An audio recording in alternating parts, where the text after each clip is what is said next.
Olha, essa semana muito movimentada nos bastidores políticos, porque tivemos duas condenações. Uma do ex-vereador conhecido como Sidão, condenado ali por rachadinha e outros crimes. Me parece que a pena foi superior a 12 anos. Já ontem nós tivemos aí, ou hoje, não recordo, a condenação do Kenny Rogers, que é atual vereador e em 2024 teria causado um acidente que levou ao óbito um senhor já de idade.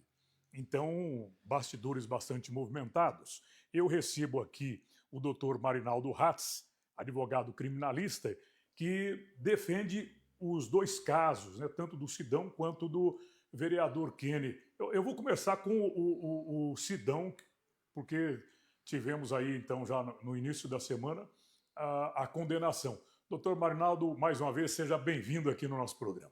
Boa noite, Márcio Melo. Boa noite aos telespectadores. Agradeço o convite para falarmos desse tema relevante, desses dois casos que repercutem na imprensa e na nossa sociedade de Guarapuava. Estou à tua disposição.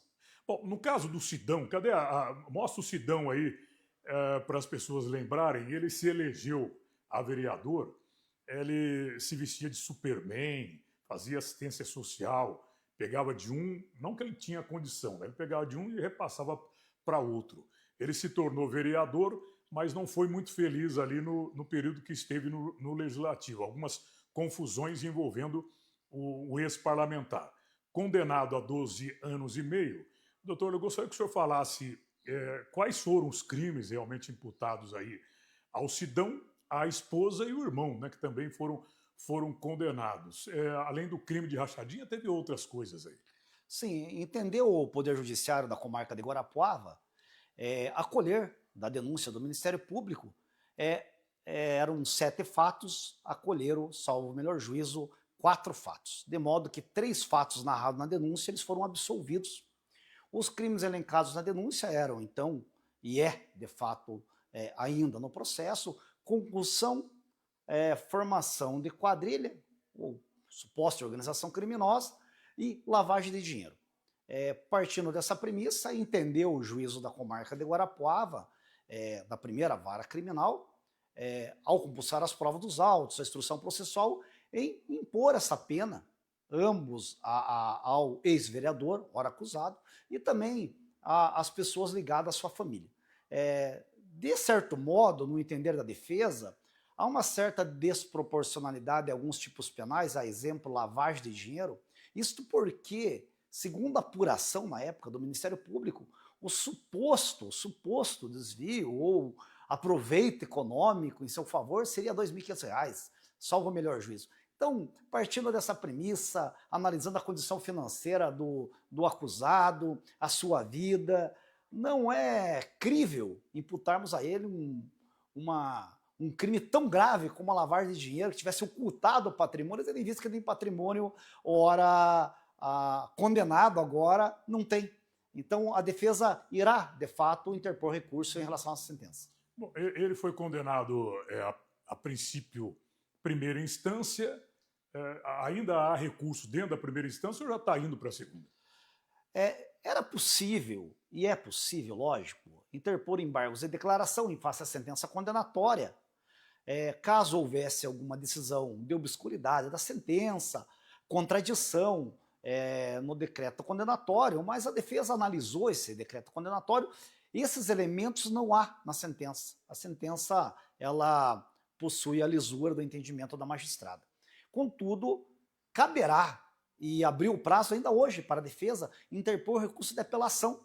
É um instituto previsto no Código de Processo Penal que remete seus autos ao Tribunal de Justiça, que irá reavaliar toda a prova e o conjunto probatório para ver se mantém ou não essa sentença condenatória de primeiro grau.